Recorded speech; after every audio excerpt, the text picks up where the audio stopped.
WTF? How did it take this long for this rapist to be charged with raping a 14-year-old he kidnapped and brought onto the military base? This guy needs to be put in prison for the rest of his life or executed. 2 months after a missing 14-year-old girl was found in the barracks of Camp Pendleton, a Marine has been charged. I refuse to allow this matter to be swept under the rug. The girl's family speaking out just days ago as they anxiously awaited an arrest. My niece was trafficked and potentially purchased by a Marine at Camp Pendleton. Yeah, how is this going on that the military is allowed to kidnap kids, bring them onto base, and rape them, and nobody says anything until the parents speak up about it? That's crazy. Every single military person needs to be investigated. Military police at Camp Pendleton found the teen on June 28th, more than 2 weeks after her grandmother had reported her missing. The girl's family says the teen was taken to Camp Pendleton only a day before she was discovered there, but did not clarify where she had been before that. As for the Marine, he has been charged with sexual assault of a minor.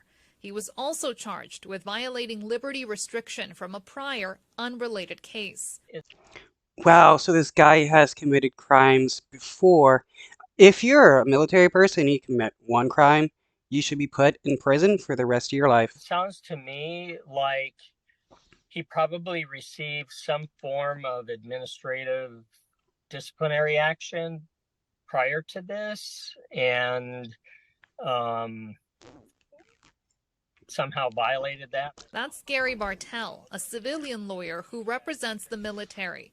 I asked him what the Marine could face if convicted. He's looking at potentially 30 years confinement, dishonorable discharge, reduction in rank, forfeiture of pay. For now, a preliminary hearing has been scheduled for August 17th. The preliminary hearing officer will hear evidence from the government.